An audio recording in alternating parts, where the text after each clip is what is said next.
চাঁপাইনবাবগঞ্জের শিবগঞ্জে সুস্থ মানুষ প্রতিবন্ধী সেজে মহিলা ইউপি সদস্যের নিজ পরিবারের ৫ সদস্যের নামে নিয়মিত ভাতা তুলছেন বলে অভিযোগ পাওয়া গেছে। এ ঘটনায় এলাকায় চাঞ্চল্যের সৃষ্টি হয়েছে। এদিকে সত্যতা যাচাই করে ব্যবস্থা গ্রহণের আশ্বাস দেন উপজেলা নির্বাহী অফিসার। চাঁপাইনবাবগঞ্জ থেকে আহসান হাবিবের প্রতিবেদন।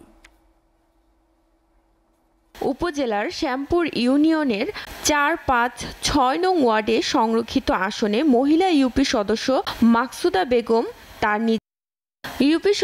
মাকসুদা বেগম নিজে হাসপাতাল ও সমাজসেবা অফিসের বিশেষ একটি চক্রকে ম্যানেজ করে জালিয়াতির মাধ্যমে সুস্থ মানুষদের নামে প্রতিবন্ধী মেডিকেল সনদ সংগ্রহ করেন।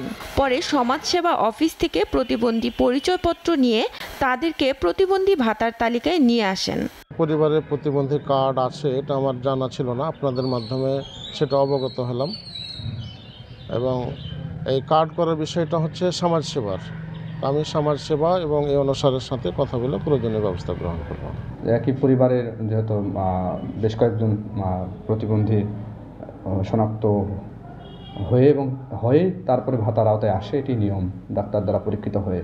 যদি তারা সঠিক প্রতিবন্ধী হয় তাহলে তো কোনো অসুবিধা নেই। যদি এর মধ্যে কোনো ব্যত্যয় ঘটে থাকে তাহলে বিষয়টি তদন্ত সাপেক্ষে আমি অবশ্যই ব্যবস্থা গ্রহণ করব।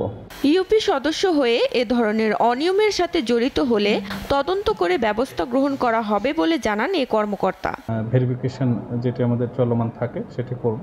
তারপরে যেহেতু এটি আসলে মেডিকেলি ডাক্তারি সার্টিফিকেট সহ তার পরবর্তী বিষয়, তো আমরা এগুলো পুনরায় যাচাই বাছাই করে দেখব। অভিযুক্ত ইউপি সদস্য মাকসুদা বেগম সহ ৫ জন সদস্যর নাম কিভাবে প্রতিবন্ধী ভাতার তালিকায় আসলো জানতে চাইলে এর সঠিক উত্তর দিতে পারেনি। আমি তো আছি অনেক দূরে কাজে ব্যস্ত আছি। আমি কথা বলছি। একজন মেম্বার হয়ে সরকারের সাথে প্রতারণার বিচার হওয়ার দরকার বলে জানান সচেতন মহল। এতে বঞ্চিত হচ্ছে প্রকৃত প্রতিবন্ধীরা। SATV news desk.